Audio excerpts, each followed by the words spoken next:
Hello.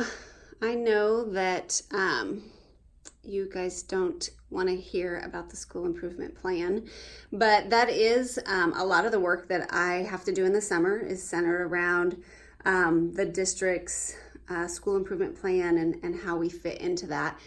And really, I feel like in some regards, we're leading the way in some of these categories. We're doing more than other schools are, at least we have plans to this year. I know that we don't care about the pretty plan. What we care about is the actual work that we do. And I feel like the work that we do does support the comprehensive school improvement plan.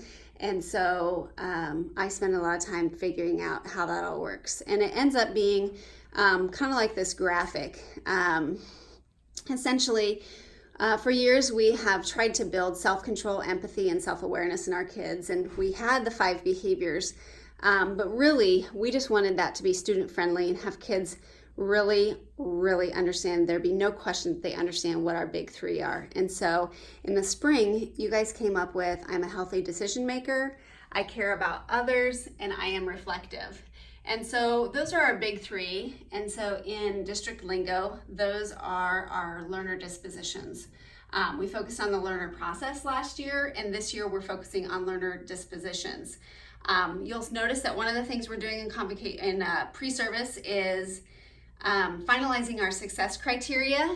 And one thing we want to make sure that we do, and Art and I have talked about this, is getting the student voice in that.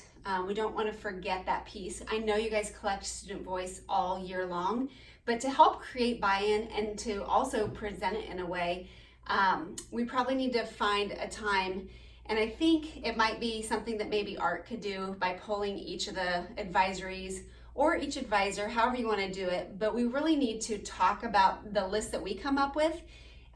It can be presented as a draft because we may get some really good feedback from the kids. It may just be tweaking some of the language. But we want them to co-construct that success criteria with us, but I love that we're coming to the table with the adult perspective to start with. And so those are kind of the things that we are working on this year. How do we work on that? A variety of ways. Really, I know we don't love the acronyms here, but the things that we talked about building in our kids, the more I read and researched this summer, it's really the social emotional learning. And that is the essentially the workshop-based framework that we talked about building into after math time on Mondays and Wednesdays, possibly Fridays. And so if you look at the social emotional framework, there's really 5 components. Self-awareness, oh, we want them to have that. Social awareness, yes. Self-management, oh yeah. Relationship skills, absolutely. And responsible decision making and problem solving. Any of those sound familiar? So I did find a really good resource that can help kind of cut down on the planning for implementation of that I think you're really going to like. Nick and Summer have had their eyes on it, and they think that would be an easy way. So I think that's good. That's how we will help achieve our big 3. Additionally, I know I've been harping about the executive functioning skills. They are thinking skills and doing skills, and we know that our students are missing them because teenagers are missing them because their brains aren't fully developed. And so we want to help grow those. What is beautiful is that the way that our school is set up, we are like a petri dish for growing executive functioning skills. I have a feeling the piece that's missing is the noticing part of it, the part where we put language to help the kids understand why I'm having you fill out a goal sheet, why I'm having you reflect, why I'm having you list the things that you're going to accomplish today, and how many minutes I'm going to spend on that. We know that our kids need all of these, and we're going to talk about which ones that we do naturally so that maybe we can put some of that noticing language to it so the kids know that this is actually an important skill and it is going to help me in the future. But then I think what we can also do is dive a little deeper into time management and task initiation, 2 of the things that really hold our kids back here. And really, I'd love to just share some information and allow you guys to kind of digest it in a way and maybe just put little tweaks in to help students in that area. When we talk about our unit of instruction, I think this would maybe be the best place for us to kind of focus on that. And so we could do kind of a pre and post test. Nick has even worked some of the questions into the draft of the project proposal burst to kind of self-assess. And that's that noticing language saying, you know, how are you at managing your time? What will you do to manage it better? I don't actually know if that's what it says, but we're bringing it to those words to the forefront to help them understand that, hey, you're not very good at managing your time or starting tasks. And so I think that will be helpful.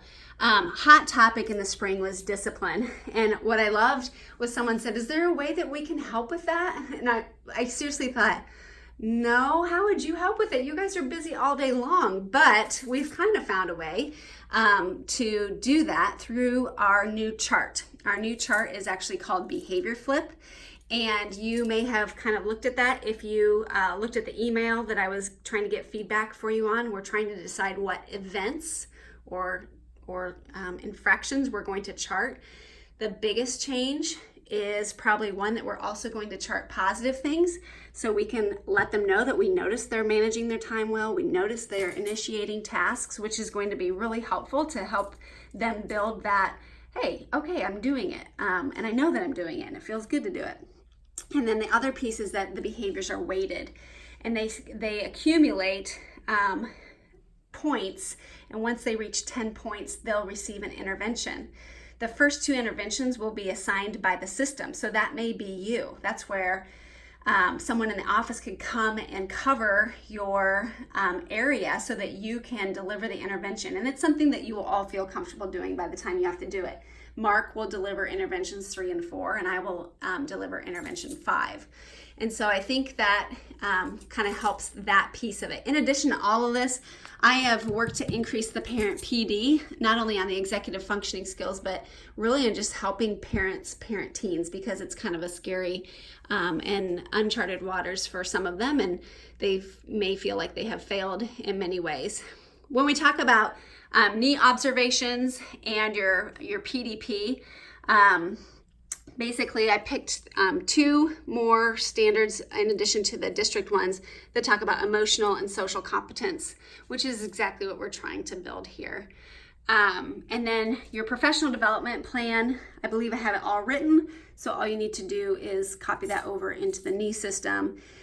We're focusing on those 2, and the data sources will be our panorama survey, kids self-assessment, and the social emotional learning and executive functioning skills. So I feel like, there's a cumbersome process to prove to central office that we are improving school improvement, but these are the very things that we value and that our kids are so desperately missing. And so I'm really excited for this year.